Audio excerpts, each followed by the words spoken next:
The teenage boy lives in the French Pondicherry part of India with his family. His name is originally Piscine Malator Patel, named after a French swimming pool by his father Santosh Patel, who got the name from his best friend Francis, who the teenage boy calls Uncle Mama G.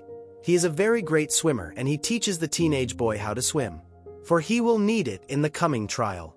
The sound of the teenage boy's name makes him a mockery among his peers, especially in high school where they call him Pissing Patel. So he studies very hard and becomes a top student, on the course of proving himself, and he did when he successfully shortens his name from Piscine Malator Patel to Pi Patel from the mathematical symbol. Pi's father is a big businessman who runs a hotel and owns a zoo in a local botanical garden, where he met Pi's mother Gita, who is a botanist in the local garden and a very religious Hindu worshipper. They married and gave birth to Pi's elder brother Ravi. Pi's father wasn't a religious man. He believes in science, reason, and logic. Pi loves animals. He watches them carefully, he believes they have souls, and even gives them personalities. But the animal that caught his attention most is a Bengal tiger named Richard Parker. The tiger had been mistakenly named, due to a paperwork mix-up with the hunter. One day Pi tries to feed the tiger in great curiosity. His father runs in and angrily tells him that the tiger is dangerous and it's not like a human. He forces Pi to witness the tiger killing a goat to prove his point. Pi wasn't just a boy who loves animals. He also loves God, in every way possible. Born Hindu, raised as a vegetarian, he found peace in rituals and Hindu gods. At age 12, he enters a church, met a priest, and learns about Jesus. Then he enters a mosque, bent low with others, and found strength in Islam. Pi didn't choose between religions. He took them all. His mother supports his desire to grow, but his father, a rationalist, tries to convert him to his own way of thinking. But Pi didn't see the world rationally. He sees beauty in belief, all belief, and he wasn't afraid to believe more than one thing at once. Pi is now 16, currently studying music. He is restless, trying to find something that will bring meaning into his life. One day his teacher is down with a flu and Pi has to take the teacher place to play rhythm for a dance class. One of the students, Anandi, a dancer full of fire and grace, catches his fantasy. He exposes her to his world of animals. Their love wasn't rushed, but it was real. For a brief time, Pi feels full of love, ideas, and warmth. But outside their home, things changes. Political unrest, poor economy, and fewer visitors to the zoo meant hard times were coming. Santosh realizes they couldn't survive in India. He made a bold decision to move the family to Winnipeg, Manitoba, Canada, where he intends to settle and sell the zoo animals. He feels that the animals are worth far more overseas, and he will get enough money to start a new life. Pi didn't want to leave Anandi or his world, but he understands his father's decision.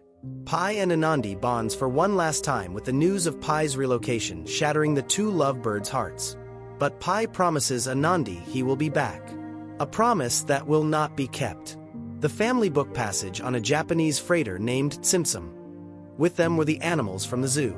Now on board the ship, Pi's mother comforts Pi once more. Being a vegetarian family, they find it difficult to eat on the ship, and Santosh vents his frustration on the chef. Pi snacking on some banana below deck, and his father sedating the animals to help them with the seasickness. He promises Pi he will get much fresh supply once the ship reaches the next port of call. Pi wakes to the sound of a storm. Curiosity pulls him to the deck. Thunder, lightning, water everywhere. Then screams. Then confusion. The ship begins to sink. Alarms rings. Water floods everywhere, but he quickly swims to the lower deck to find his family, but the water was too great. So he swims back up to the deck, trying to get help, but some crew members grabs him and throws him into a lifeboat. Before he could climb back up, a zebra jumps from the deck and lands on the lifeboat, detaching it from the ship. The ship groans and tilts beneath the waves. Pi cries out. His family, his mother, father, and brother, the animals, the crew, all swallowed by the sea. Only Pi, the zebra, and a small lifeboat remains. As the storm passes, Pi saw that he wasn't alone with the zebra. A hyena, wild-eyed and hungry, hiding beneath the tarp covering half of the boat. The zebra moans, in pain, because its leg is bent in a horrible way. A large orangutan named Orange Juice floats toward the boat on a pile of bananas. At first, things were quiet. But the lifeboat wasn't big enough for peace. The hyena grew bold. It attacks the zebra first, eating it alive while Pi and the orangutan watches in horror. Then it turns to Orange Juice. The orangutan, despite her size and strength, tries to fight. But she is weak from lack of food and exhaustion and is promptly finished off by the hyena. Suddenly, the tiger Richard Parker emerges from under the tarp, killing the hyena. Richard Parker then takes numerous swipes at Pi, practically running him off the boat. The tiger then devours the bodies of the other animals at night. So Pi builds a small raft from life jackets and oars, ties it to the lifeboat, and floats beside it, just far enough to be safe, close enough to stay connected. Days turns into weeks. Pi, very hungry, he climbs onto the lifeboat to get out canned water, biscuits, and other supplies, but Richard Parker lashes yet again at him, but he maneuvers and escapes to the raft. Pi determines to survive. Learns some survival skills from a book guide. He collects rainwater for him and the tiger to drink.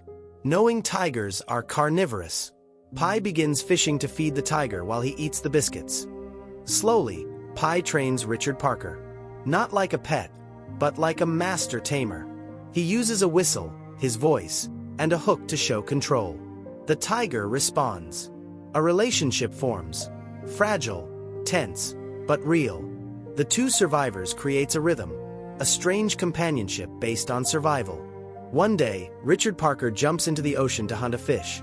Pi quickly climbs the boat to strike and drown Richard Parker, but he relents and lets it climb back into the boat. He saves Richard Parker not just out of love, but out of something deeper. If the tiger dies, Pi would give up too. The animal becomes his reason to stay alive. At one point, in a nighttime encounter with a breaching whale, Pi loses much of his supplies. After a huge storm at the sea, Pi enters the lifeboat and the tiger accepts him to stay. Weeks passes. Pi grows thin. His skin cracks under the sun. Richard Parker, too, begins to grow weak. Then, like a miracle, they reach a floating island. Green, full of trees, pools, and thousands of meerkats. Pi eats, drinks, and rests. So did Richard Parker. The island is paradise. But at night, things change as the water turns acidic. Dead fish floats to the surface. The trees closes in. The meerkat sleeps in the trees, away from the ground. One day, Pi finds something strange. A human tooth wrapped inside a plant. Then he understands the island is carnivorous. It lures life in, gives comfort, then digests it. Staying too long would mean death. Quickly, Pi leaves the island with Richard Parker. They push away from safety into danger again. Because even a deadly ocean was better than a silent killer that smiled like paradise. After 227 days at sea, the lifeboat eventually reaches the coast of Mexico. Pi lies on the beach, barely alive. Richard Parker steps off the boat, walks into the jungle, and never looked back. Without saying goodbye, not even a glance. Just gone. This breaks Pi's heart more than the ocean ever did. He is rescued, taken to a hospital. He cries, for his family, for the tiger, for the story that nobody will ever believe. Insurance agents for the Japanese freighter comes to interview Pi. They do not believe his story, so he tells another story. And the agent leaves confused. All this is a story the now middle-aged Pi tells a novelist sent by Francis, Uncle Mama G, to Pi, who now stays in Montreal, Canada, to write a story that will make anyone believe in God.